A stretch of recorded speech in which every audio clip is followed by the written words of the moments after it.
28, text number 24. Paranjana becomes a woman in the next life. Sorry. Om Namo Bhagavate Vasudevaya. Om Namo Bhagavate Vasudevaya. Om Namo Bhagavate Vasudevaya. Purim Vihayo Pagata Uparudho Bhujangamaha Yadat Tam Evanupuri Vishirna Prakritim Gata. Translation and purport by His Divine Grace, A.C. Bhaktivedanta Swami, Srila Prabhupada Ki Jai. Translation. The serpent who had already been arrested by the soldiers of Yavanraj was out of the city, and who was out of the city began to follow his master along with the others. As soon as they all left the city, it was immediately dismantled and smashed to dust. Srila Prabhupada's purport. When the living entity is arrested, all his followers, namely the life air, the senses, and sense objects, immediately leave the lump of matter, the body. When the living entity and his companions leave, the body no longer works, but turns into basic material elements: earth, water, fire, air, and ether. When a city attacked by enemies is vacated by its inhabitants, the enemy immediately takes advantage of that city and bombards it to smash the whole thing to dust. When we say, dust thou art, and unto dust thou shalt return, we refer to the body. When a city is attacked and bombarded by enemies, the citizens generally leave and the city ceases to exist. It is a foolish person who engages in improving the condition of a city without caring for the citizens or inhabitants. Similarly, a living entity who is not properly enlightened in spiritual knowledge simply takes care of the external body, not knowing that the spirit soul is the principal factor within the body. When one is advanced in spiritual knowledge, the spirit soul is saved from eternal transmigration. The Bhagavatam considers that those who are attached to their bodies to be like cows and asses. Sa eva gokara. The cow is a very innocent animal, and the ass is a beast of burden. One who labors under the bodily conception simply works like an ass and does not know his self-interest. It is therefore said,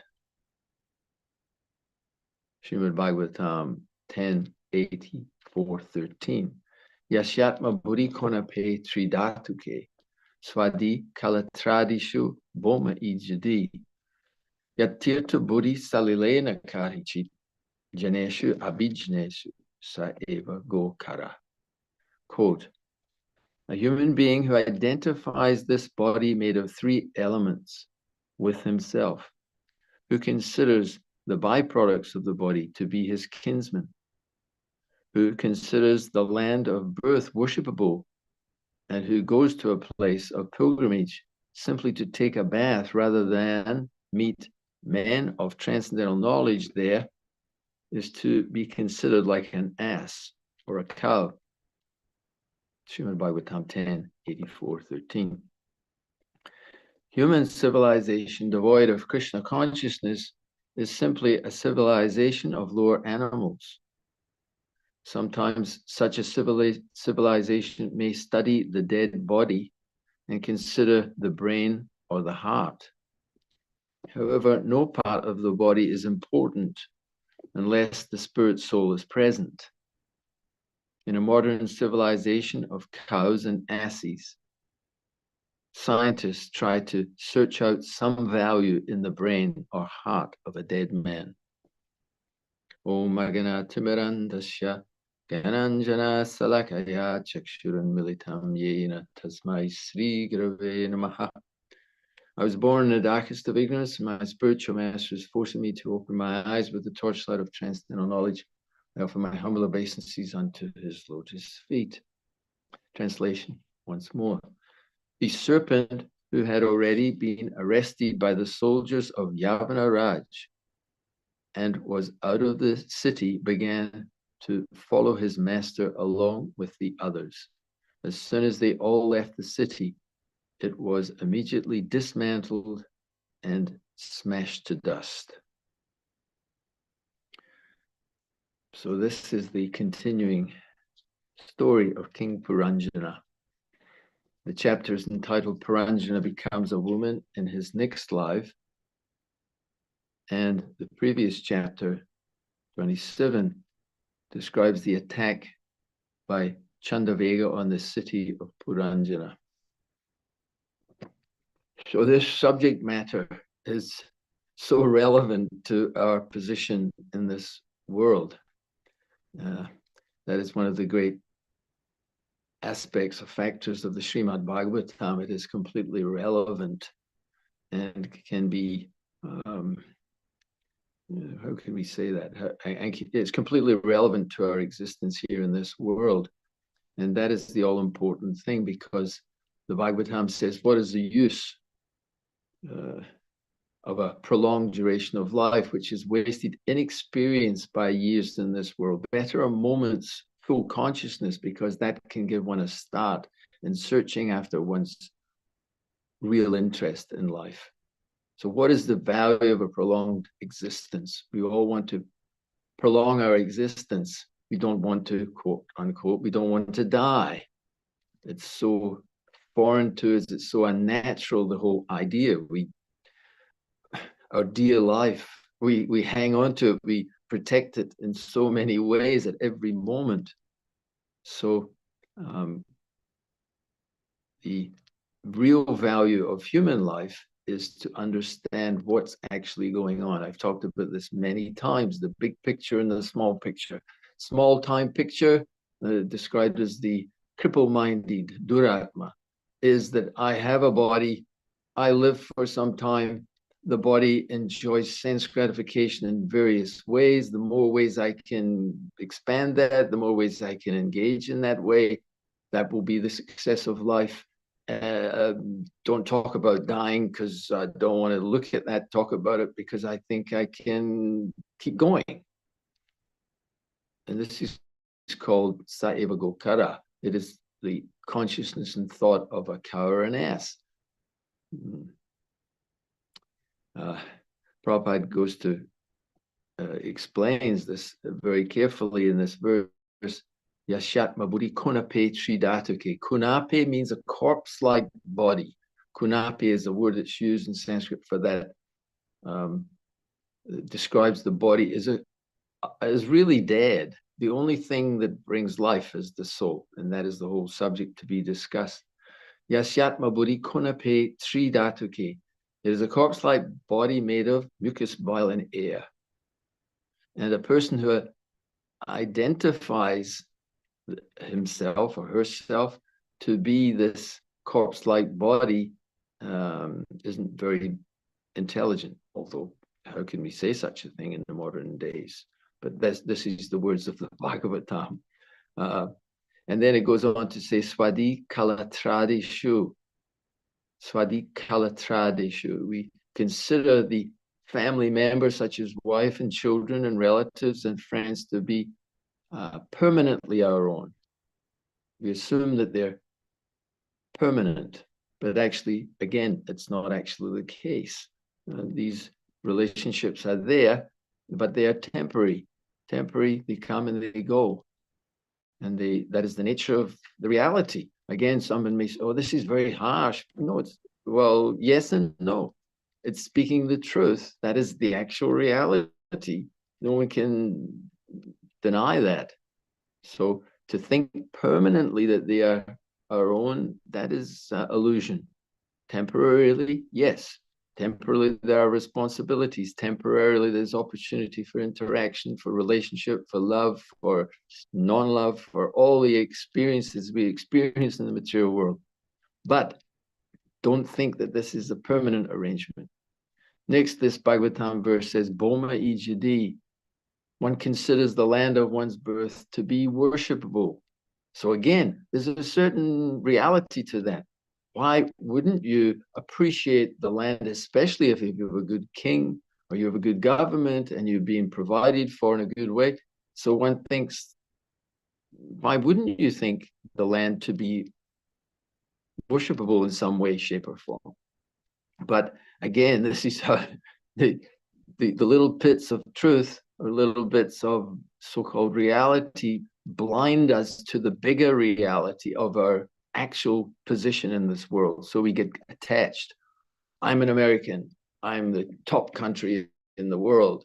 Prior to that, the British. We hear in Prabhupada's Lilamrita, Srila Prabhupada grew up in that era where the British were predominant all over the world. This British Empire expanded through Africa, different parts of Africa and India, Australia, New Zealand, America. The whole world was virtually governed by them.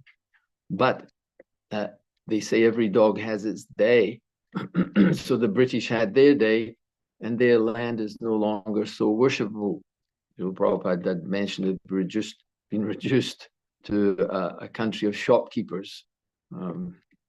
So this worshipping of the country, again, natural for a living entity to think in these ways, that I am this body, these are my friends and relatives, and this is my land, and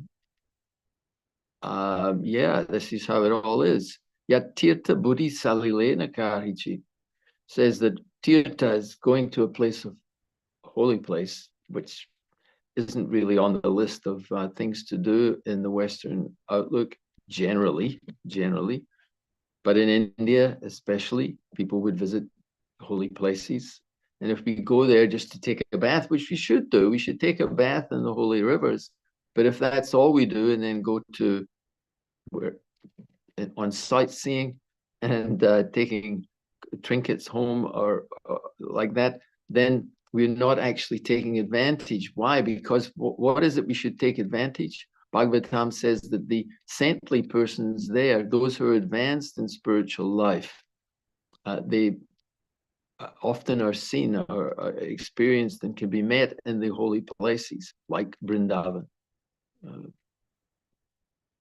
Just like our Srila Prabhupada, he came from Vrindavan. So if you'd gone there and met Srila Prabhupada as he was there at Radha Damodar Temple, then it would have been an amazing thing. You could have been first on board the Hare Krishna movement. So that's the purpose, to visit the holy places. Duh. Did we don't realize that's the purpose, to meet those who are spiritually advanced. Naturally, you have to be very careful. Just like when you want to purchase gold, you have to have some idea of what is real gold. There's something called fool's gold. All that glitters is not gold. All that is quote unquote spiritual is not the absolute truth. So we have to be experienced. We have to gain understanding in the best ways possible to know, differentiate what is real spiritual understanding. And Bhagavatam says, Vadanti tat tatvavidas tatvam yajganam advayam brahmati paramatmati bhagavanati subjite. Learned transcendentalists who know this absolute truth, realize this non-dual substance as Brahma, Paramatma, and Bhagavan. There are three phases of understanding. Brahman, the all-pervasive energy of the Lord. Everything is actually Brahman. Ultimately, all the energies are spiritual energies, some appearing in various ways. The earth, the water, fire, air, ether, the mind, intelligence, false ego. Then above that, there is the other category of the spiritual energy. And so the Bhagavatam and the Bhagavad Gita explain everything to us. So this idea then that to expand the consciousness is so important. So this section, going back into the whole chapter, I was looking at earlier and thought I'd mention a few things. And what I might do actually after in fact, I could do it right now before I go into this. Let's do it. I'll open up just for a few reflections, one or two, if we have one or two reflection on anything that we've been discussing so far about this specific verse. And then after that, I would like to do a little review of where we're up to and discuss what are the purposes that the Bhagavatam is presenting for us in this story, the allegorical story of King Puranjana. So that comes next. But if maybe there's any reflection, please just unmute. And a reflection, again, just as something that may have stuck in your mind from the verse, the purport, or anything that I've been saying, and that you might take forward today or for the future. So if anyone has anything, please unmute and just reflect something back. Hare Krishna. Hare Krishna, Prabhu, Dandavat Pranam. Hare Krishna, Prabhu. Sorry, Prabhu. Who is that speaking? I can't see on this phone. Dushta Chaitanya. Just Krishna Chaitanya. Yeah, Dushta Chaitanya. Oh, Dushta Prabhu. Thank you. Please give me love. What do you have? Just such a wonderful explanation of the name in a very gist way, but the inner meaning is what is the importance of life, even at the end of in the end of life, if we don't remember the Supreme Lord Narayan at the end of our journey. That is what actually this text is talking about. Everything else is a side talk. There is no meaning at all. Nobody will be your friend. Only you yourself and the Lord. They are the combination. That's the only family that goes with you. Now, no other family members are companion at the end of your life. So to prepare ourselves is the best way to lead our life in the spiritual journey. So nobody else is coming. That's why this 1084:13 so nicely you explained about the gist of this text is so important. If we don't take exact object of our life, we are nowhere in this life. So this is a very unique caution notice for all of us from the Bhagavatam, and through Srila Prabhupada we can understand what important things we should carry out throughout the life, so at the end of the life we can lead the life towards the kingdom, Lord's kingdom. So that is nice. Otherwise it's just like the life of cow or ass. Yes, nice reflection. It is so difficult to gain this understanding because that external energy is so powerful. And as we were trying to explain a little bit there, that it's natural to be attached to the home. It's natural to be attached to family members and friends. It's natural. All these things are absolutely normal. And the Bhagavatam, if we study it very carefully, and we follow the instructions of the acharyas in our line, they explain this process of yukta vairagya. Rupa Goswami explains vairagya is required. You have to gain some renunciation. At the same time, everything can be seen and should be seen as an opportunity to serve the Lord. That is its actual existence, its actual identity. The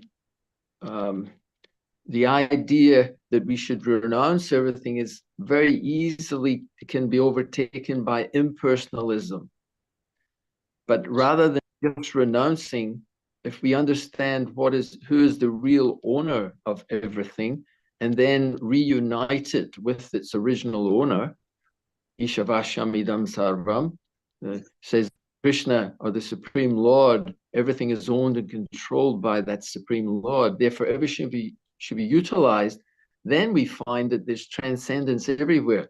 Bhaktivinoda Thakur, in his bhajans, he writes like that when at home, he was a grihasta, he had family and wife and house and job and everything was there. But he said, I see my whole existence, my home transformed into Vaikuntha when I see the beautiful offerings being made to the Lord, when I see my family members engaged in worshiping the Lord, when I hear the kirtan, then I see everything Vaikuntha. So Vaikuntha is not a place which is devoid of Hare Krishna. It's always that time. My wife just has to head off and bang and clunk, and my mind gets distracted by any noise whatsoever. So I'll try and get back to where we were. Yeah. So Bhaktivinoda Thakur is giving that example, and that is the Vaishnav way. There's full of and we hear as we go into the Shastra explaining that transcendental abode. Krishna is not just some impersonal void or some big Lord only, but he has his intimate relationship with unlimited devotees, male and female, and the animals and the land, and everything is there. This section of the Bhagavatam, I'll go into it in a minute, and we'll see how the Bhagavatam and Prabhupada's purports. It's very important that we don't take one purport and one statement and think, yes, this is what Prabhupada said, I read it. But then read his next purport and read the next one and the next one and the next, and keep reading them, and you'll find that he says many things, and we have to gradually try to understand the subtle nuances of each statement according to the time, place, and circumstance and the application of it. So anyway, thank you very much. Yeah. Okay. So I'm going to go back into, it's tricky with technology, I tell you, but if I can go back in, I'll just give a bit of an idea of what I'm talking about, possibly. We've been introduced in the 27th chapter, the one before, to all these different personalities. Kalakanya, old age, invalidity. She's known as the daughter of time. Then we have Yavanaraj, the king of fear. And then in 427:27, there's a quotation from the Chaitanya Charitamrita, and it says, Ekala Ishvara Krishna Arasaba Britya. Krishna alone is the Supreme Personality of Godhead, and everyone else is his servant. So this is very nicely stated. Could you just put that microphone off, Prabhu? Because I keep hearing it. If you could switch your mic off. As I told you, I'm really super sensitive to sound. So if that's muted, then I can know that I can keep speaking and somebody else is not about to say something. Please forgive me. In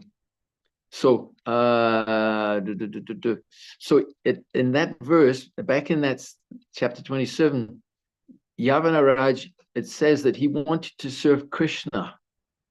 Amazing, isn't it? Yavanaraj, the king of fear. And then in another purport, 2 or 3 verses later, instead of Krishna, it says by the will of providence. So he wanted to serve providence. So that is a way which is not directly serving Krishna, but it is serving Krishna. Serving when something, usually this statement is used when something that you wouldn't want to directly connect to Krishna. What we connect to Krishna is the beauty, the love, the attraction. Krishna is all attractive, yes?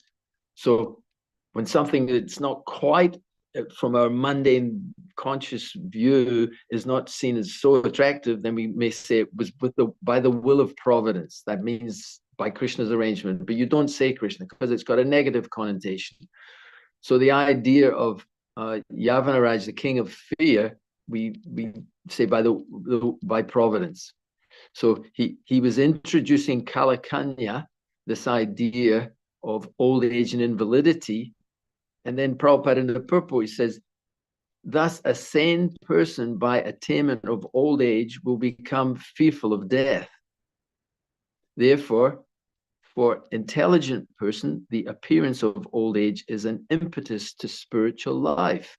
So it seems so counterintuitive, but this is a service in one sense, old age and disease and the time factor pushing us towards death. So it's an impetus for spiritual life. Prahlad Maharaj says, don't wait until the final end of your life. It may be too late to take up your spiritual life. Begin from the tender age of childhood, from the beginning, and take up. So the whole thing, we're all about to die. Whether you're 5 months old baby, you can die at any moment, whether you're 5 years, 50 years, or whatever age you are, we are just on the, isn't it? This life is tottering like a drop of water on a lotus petal. And we don't think that it's our turn to die. If we say to someone, when will you die? They'll say, oh, I could die at any time. Okay, you're going to die in the next 5 seconds? Oh, come on.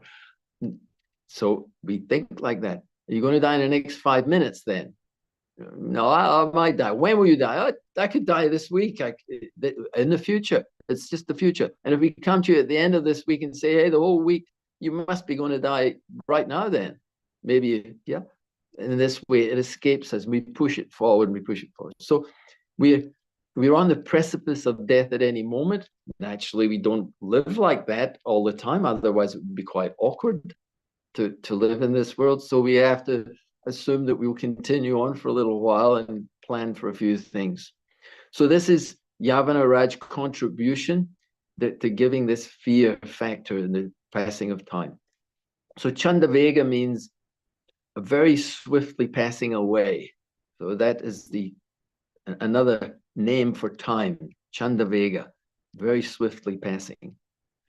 Then picking into this chapter, in text 11, Prajvara, the older brother of Yavanaraj, he's known to set the fire to the city, and the temperature Prabhupada discusses there rises to 107 degrees.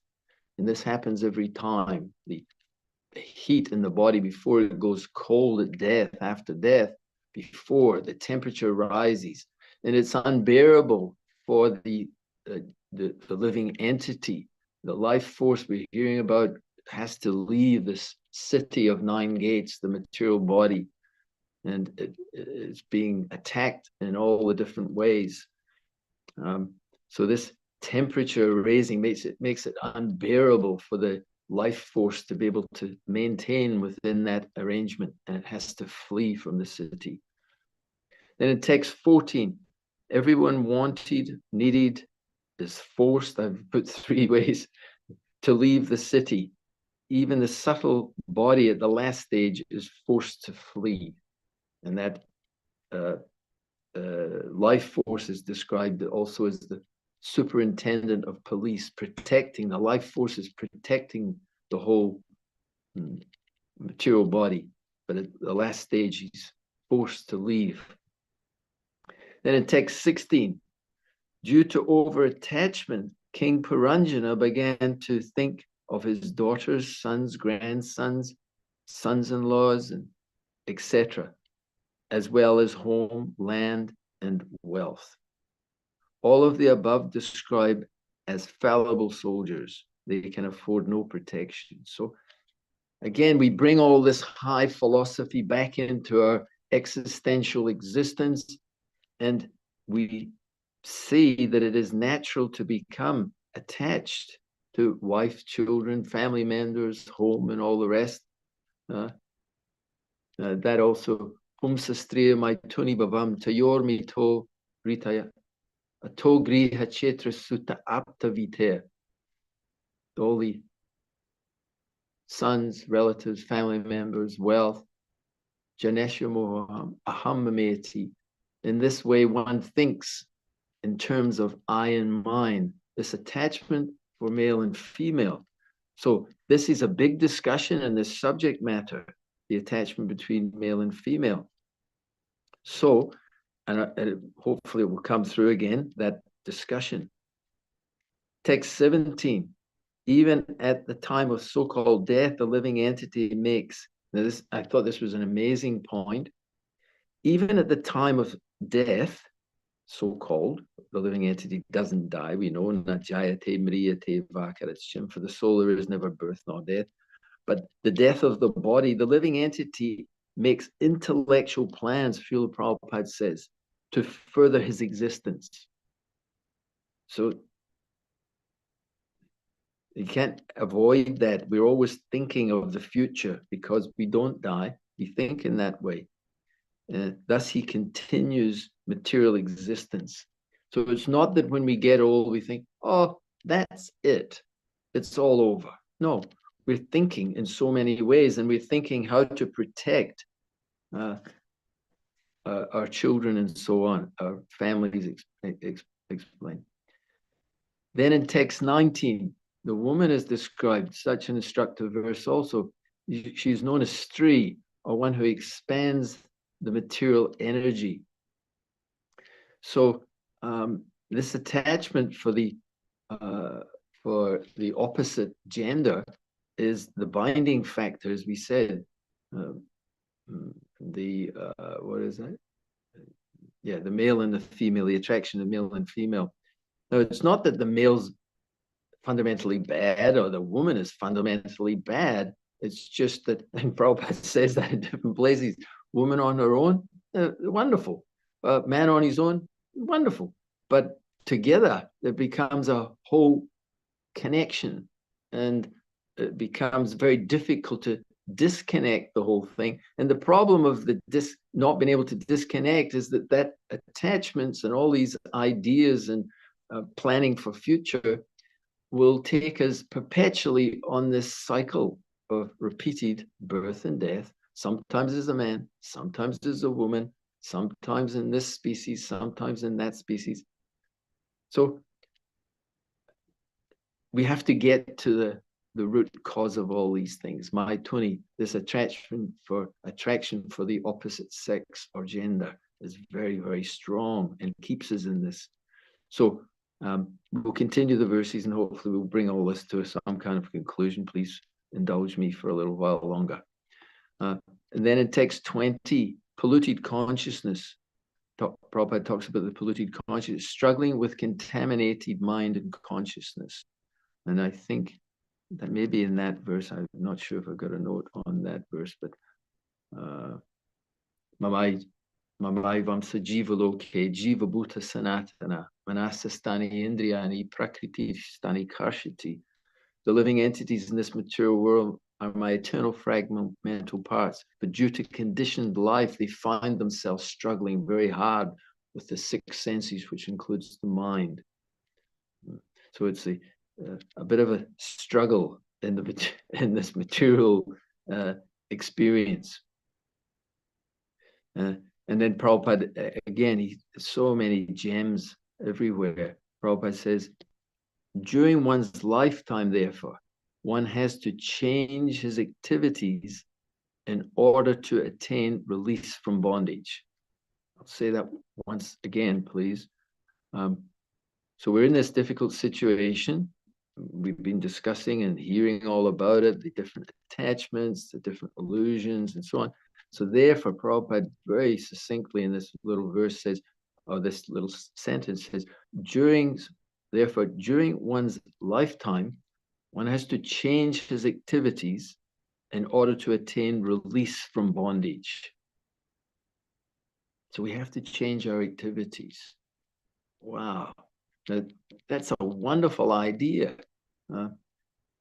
Bhagavatam says we are generally just chewing the chewed, the same old, birth after birth through all the different species, etc. So human life means to hear from the transcendental message of the Lord through his bona fide representatives, to hear that we can actually, in this lifetime, we can change our activities in such a way that we will gain release from this difficult situation. And the Bhagavatam repeats this message again and again. What is that verse? There's a nice verse in the second canto that I quote very often. And it says that the material miseries which are superfluous to the living entity can be directly mitigated by this linking process, this reconnecting to our original identity. And it says, it goes on to say that the mass of people don't know this because nobody's really interested. Krishna says, Manushanam Sahasrishu, out of thousands and millions of persons, hardly one will be interested to look at some other, to change his activities, to get released from the bondage. We think we can do it on our own, in our own adjustments of material nature, but no, they can be mitigated, but only by this linking process, reestablishing our identity as a spiritual being, categorically different from this material. Yeah, it's like oil and water. You can't mix it. So we're here and we're trying to become comfortable. The old example was given so by Srila Prabhupada and Shastra, it's explained. You take a fish and you take it out of the water and you think, oh, I've got to look after this fish. He's so pretty. He's a lovely little fish. Put him back in the water. No, oh, he's great. He's looking good. So we get some oil and rub some oil on his fins to keep him comfortable. And he's thinking, oh, that's a little better, but hey, man, I can't breathe. The fish, no matter what we do, you can put it in front of the TV and let it wash an aquatic shore of some kind. It's not going to be comfortable. You have to put it back in the water. The jiva, the jivatma, the little jivatma in the mundane material existence, he's trying to become comfortable, but he's drowning. He's choking. He can't exist in this environment. Simple message, but hardly one endeavors for this. Why? Because we are consumed by our conditioned existence. From the very moment we're born in the world, we are consumed by our surrounding. We conditioned. Oh, we get a label put on us, your little Johnny or your little Kamal or your little whatever the names may be given. This is who I am. This is what I am. I'm a little boy. I'm a little girl. And you grow up and you think, oh, I'm not a little anymore. I got to go to school. Oh, that's what I am. I'm a little school child. And then you think, oh, it seems like I'm on a journey here and I'm getting older. No, you have to get a job. You have to get an education first, then you have to get a job. And we identify with the whole thing. I'm now a doctor. I'm now an engineer. I'm now in this country. I'm a citizen of this country. No? Boma Ijadi, we think it's worshipful. And we identify with, and the fact is, we're always changing. So, hey, why don't you make a big change? That's a good point. You always have to change from childhood to youth to old age. You're always having to change. Why don't you hear how you can make a permanent change to your situation, which will free you, will release you from the bondage that you're experiencing? Wow, that's really frightening. Why? Why? Because it shakes the very foundation. Now, people think they have a foundation. The foundation is my society, my friendship, my country. That is, I'm standing in this country. This is my identity. But it's a shaky, it's built on illusion, and it's not very strong. So we have to be encouraging ourselves to move beyond and encouraging others as we preach Krishna consciousness, to change our activities in order to gain release from this bondage. Yeah. So in text 21, it continues, and we're at 24. So we've got the next 2 or 3 verses bringing us up to date. King Paranjana, and I've written myself, naturally continues to lament and explains this. You know, it's heart-rending when we hear these things. I'll just give a little story. When my wife first came, you maybe heard this before, when she was first connecting in some small way to Krishna consciousness, she was getting magazines in the street. And my wife she said she was an easy touch, meaning she was, the book distributors would distribute books to her all the time. And she thought, oh, these are poor people in the street. And she was kindly disposed. And then she'd take a magazine, but she never read them. She just had a pile of magazines. So one day she thought, she actually collected them. She was a secretary in a Japanese mining company or something like that. And she collected them all. And she thought, maybe I should look at one of these magazines. So she looked at them. And the first story she saw was Vidura chastising, after a long time, he tried to preach to his brother Dhritarashtra, and Dhritarashtra couldn't get it. So it's a long story again. But when he came back again to the palace, he finally said straight to Dhritarashtra, it's time for you to get out. You have to leave. Get out of this palace. Your teeth are all falling out. You're coughing up mucus. Go out to the forest. My wife thought, wow, what a heavy kind of thing. I wasn't expecting that from the nice little Hare Krishna people that I met that were all about peace and love. So I just thought I'd mention that one, that this story of King Paranjana is very heart-rending. The poor man, he's the king, he's being described, he's dying, and he's lamenting for the fate. What about my wife? What about my children? How will they survive if I leave?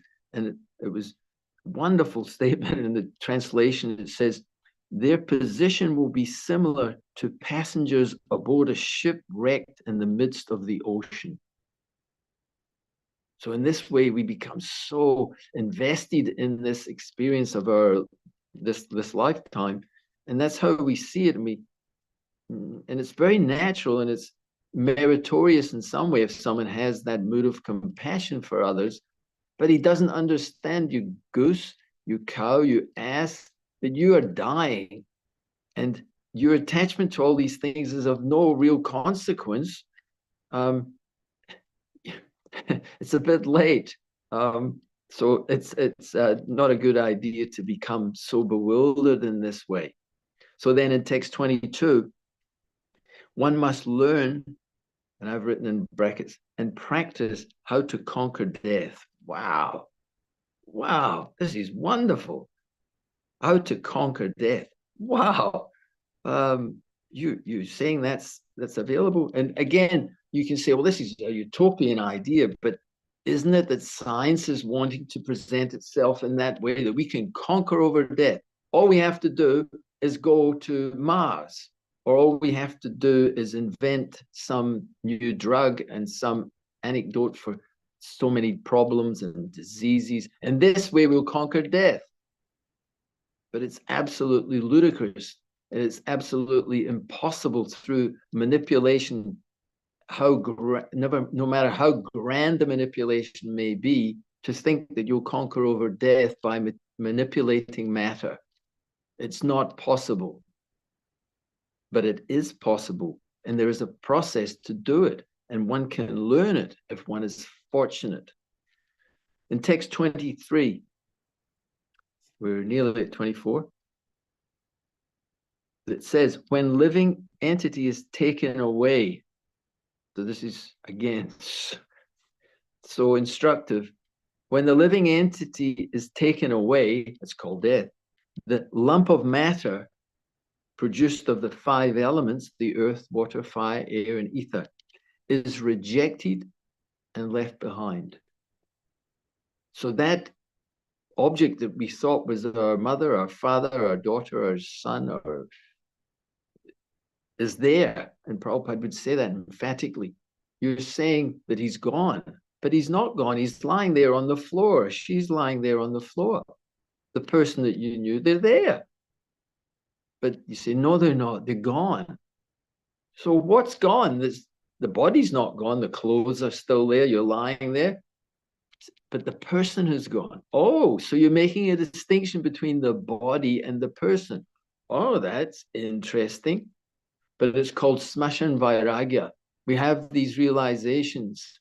We go to the burning ghat, or we go in the Western countries to the crematorium or the funeral parlor, and we mourn, he's gone. He's gone to a better place. We hope, maybe not, but he's definitely gone. Whether he's gone to a good place or a bad place, that's another discussion. But we are convinced that he or she has gone, and where they've gone, we don't know.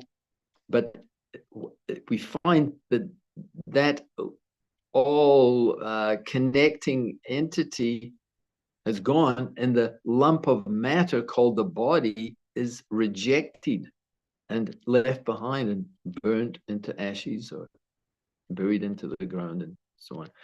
So this is called Smashan Vairagya. We become very philosophical, but because there's no depth to that realization that he or she is gone, where they've gone, we don't know. We have some vague idea of heaven or hell, and it all becomes a bit much. So I'm sort of half joking, but not really joking. People say, why don't you have a drink? That's how it goes. You go to any of these gatherings at death, intoxication is required after, especially. And it's quite the thing. I know, I'm sure it's the same all the world over.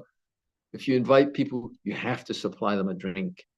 And again, it would be called a stiff drink, meaning something strong like a whiskey or some kind that's coming from different countries.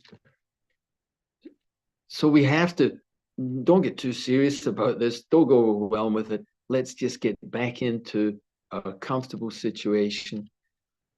They've had and they say, and they talk about this like it's a cricket match. Oh, he had a good innings. That's what people say. They're very sagacious mantras. He had or she had a good innings. Good innings means usually if you have a good innings in cricket, you managed to stay in, you didn't get bowled out very early, and you stayed in and you hit a few good runs. So, and I think Devamrita Maharaj said that his father was saying you have to make marks in the sand. If you've made tracks in the sand, you'll know that your life was meaningful. What a useless waste of life. And we've missed the opportunity how to conquer over death. And how do we do that? By taking shelter of the supreme shelter. And Krishna is offering that shelter to every living entity. He's impartial. He's giving absolute opportunity to all living entities. And in closing, I'll just say, I was reading something during the week again, and it shows the absolute nature of the Lord's mercy and love, and that the Lord is completely, how do we say, just like a doting father or mother. They have only the best interest of their children and only want to see them happy. To the extent that Krishna says, look, whatever you want, if you want to exercise your independence and come to the material world, then it seems that's what you want to experience. I'll make arrangements, but I'll make it so good, so easy for you to come back. And that's called Satya Yuga. You go there and just have that experience and then come back. But I'm not going to interfere with the independence. So if we see all the situations that the living entity experiences, Krishna is okay with it. He's not happy. Just like also the demigods, we hear about the demigods, they are great devotees of the Lord, but they have material attachment. They want to have a separate identity from the Lord. And in that separate identity, they'll serve the Lord, but they want to have a separate existence. I have my body and I have my likes and dislikes, and I like very much to serve the Lord. That's the mood of like a demigod. So Krishna is fine with that. If that's what you want to do, I'll reciprocate with you in that way. If you want to go back beyond there to the Vaikuntha, that is there. If you want to go to Goloka Vrindavan, that's very, very special, but that's available for everyone if that is your desire. And if you want to stay here in the material world, not what I would suggest is a great idea, but and then you think, oh, that's not very good. The amazing thing is that this whole sojourn in the material existence is only one exhalation of the great Mahavishnu. In that way, the time factor, we hear about time and how in due course of time, the city of Paranjana is destroyed. So this time factor is an amazing, like everything of Krishna's energies, they're all amazing and miraculous. So the time factor, this whole experience, we think, oh, what a cruel God. No, he's not cruel at all. Don't even think about that. Just realize that this is a temporary existence in the material existence. And in a few moments, we can go back to the spiritual existence. We simply have to make that choice. So I'll finish there. If anybody else has some reflection, please. And again, it's not a eulogy of my giving a class I'm asking for. I'm just asking if it's a specific little point or big point that maybe is stuck in your mind that you may take forward. You could reflect that for the next minute or two, and we'll see. Yeah. So if you do have something, if you've not already had a reflection, then please unmute, and we'll give a few seconds for that, because it might take a few seconds. Hare Krishna Prabhuji, Dandavat Pranam, Hare Krishna. Abhay Charan Das. Oh, Abhay Charan. Hare Krishna Prabhu.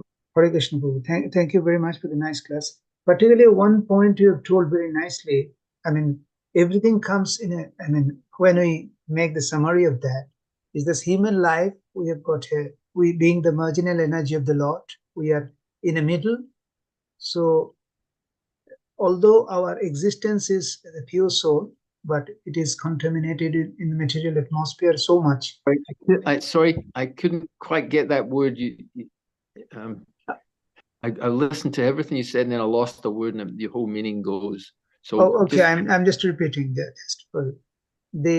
Our pure existence of the soul, conscious, that gets contaminated when we are mixed in material consciousness, and as a result, being a marginal energy of the Lord, that is our position. Yes. Pure soul enclosed in a body of material contamination, and so we consider ourselves as a part of the material body. That is our existence, and we have to get out of that. That is the fundamental things. But because of our sometimes material education or skill, we think we are doing very well. So and that itself is a retrograde feature to go back to the Godhead. It's what? It's in itself. It's what? It is a opposite force. In other words, I'm telling a retrograde feature. Retrograde, yes. Yeah. That is we're thinking that we are very good here because we have got so much praise, so much. I have got a good birth. I have got a good qualification. I'm earning a lot. Hey, but it's temporary. Yes, that's what I'm telling. You're thinking that it's all wonderful. I'm doing good here. Yeah, you may be doing quote unquote good. How long can it last, you great goose? You're getting older. You don't see that. Yes, so we would ask that question, isn't it? So what's your answer? What's your answer to that?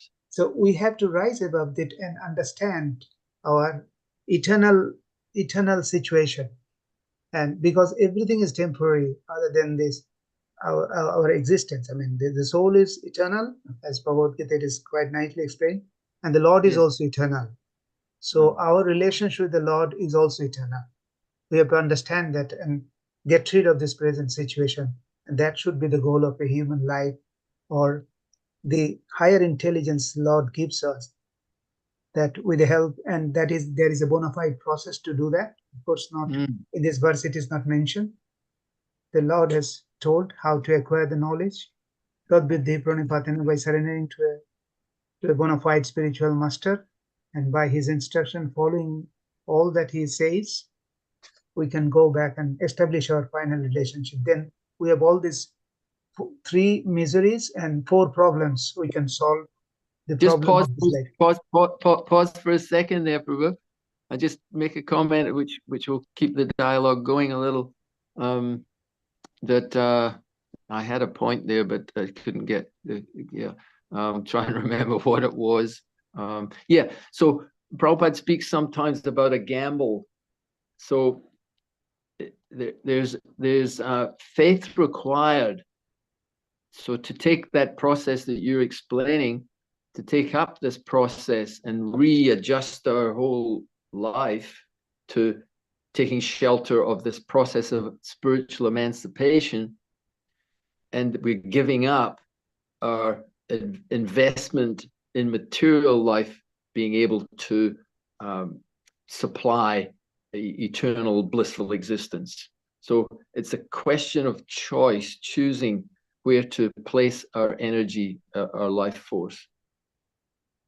So and it's a big step, and people don't realize that they have to make that choice.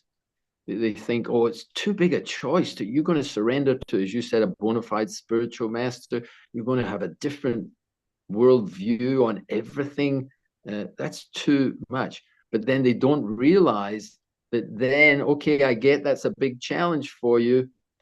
But what are you embracing then? If you're not accepting and embracing that trajectory of your life, then what is your plan and what are you doing? And then we go back, as we discussed earlier, you go back to this idea, I'm doing okay. And we say, well, that might be okay for a little while. So it's a kind of, for the devotee, we would say it's a no-brainer. Although, again, this is how Maya is so powerful. It's also a big decision. But gradually, as we move into Krishna consciousness, the decision becomes quite obvious that we have to take the plunge. So, yes, thank you for your commitment to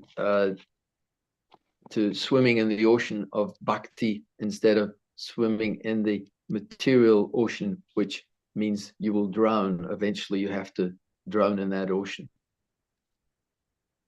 Any other reflections before we finish? Hare Krishna, Prabhu. Hare Krishna, Jaya Sila, Prabhu. Dandot Pranam. Hare Krishna. Hare Krishna. This is Poshak Madhav Das. Thank you. Thank you so much for your wonderful session today and your insightful points, what you brought out.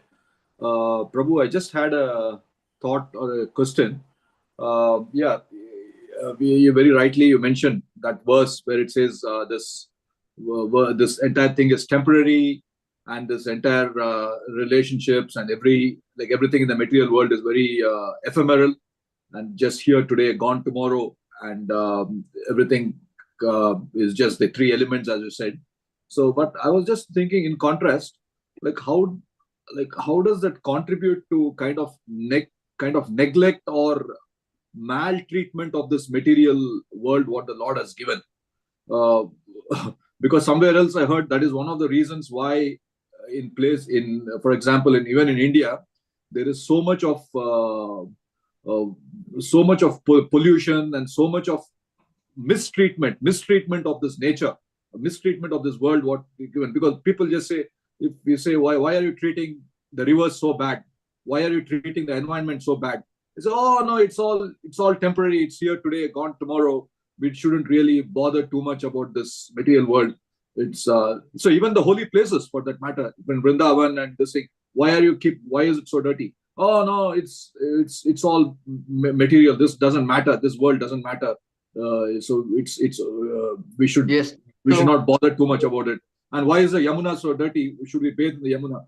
Oh no, only a polluted person will think that the Yamuna is dirty. Actually, the real person who is pure, he can see the real Yamuna and the real Vrindavan, things like that. So yeah. So I was just wondering, just a thought. Yeah. So India.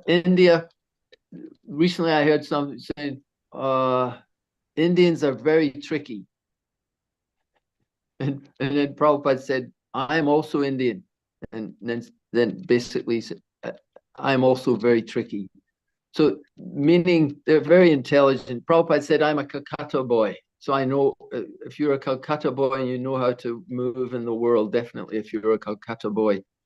And when I hear you speaking like that, it's a fact, you know, the Indian people, they're so adaptable, intelligent, etc., as many other people in the world are, not only Indians, but you know, but especially the Indian person. So they can preach. They're so you go to India, yeah. Don't worry about the holy places; it's all temporary. But at the same time, they're doing all kinds of nonsense. If one is actually has a proper understanding of the temporary nature of everything in this world, to have that, he will act properly with the manifest world. So a Krishna conscious person, let's say it that way,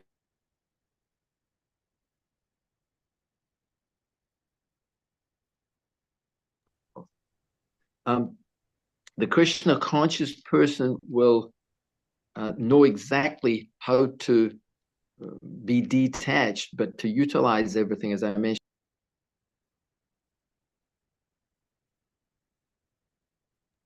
Sorry. Yeah, it's the third time I've tried to say this one. How to utilize everything properly. So this is absolutely no excuse. It's a big discussion. We could pull it to pieces, but it would take another 5 or 10 minutes to go into every aspect of pollution and this inebriety and problem in the material world. It is not at all Krishna conscious to think in that way, that, oh, everything is temporary.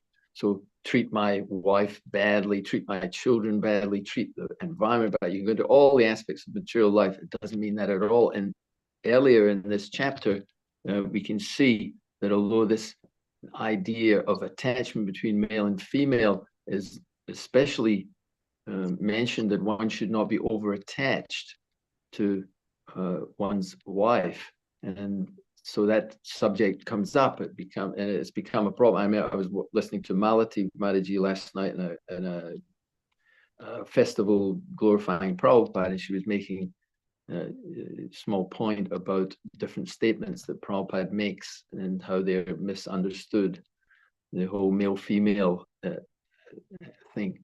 So there's a proper way to understand how the attachment between male and female, that's another old subject. I don't want to end in that subject really, because that's not the main gist of what we've been talking about today. But if it's understood properly, then both the male, I'll just say it that way because it's such a big subject. We could, yeah. So if we understand properly, then the husband and wife, as I alluded to earlier on, Bhaktivinoda Thakur gave us a great example of that. Everything is done in a proper way. And that attachment, if the wife is, and Prabhupada says that in different places, he said, sannyas is there, but there's no need to take sannyas if your wife is a wonderful devotee servant of Lord Krishna and you live together like that. So this is most encouraged. So anyway, big subject, but we're not out to neglect anything or abuse anything. And if we see it, if we can develop the vision to see then properly, then we'll see that everyone is a servant of the Supreme and should be cared for, the land, rivers, everything. So please excuse my lengthy answer. So we better finish. We're way over time. Appreciate everyone's attention and thank you very much for the opportunity to share some Krishna Katha together. Thank you for your reflections. Grantaraj Srimad Bhagavatam. Jai. Manchakalpatarubhyascha kripasindubhyascha patitanam pavanebhyo vaishnavebhyo namo namo Ananta Koti Vaishnavvrinda ki jai. Jai Sila Prabhu ki jai.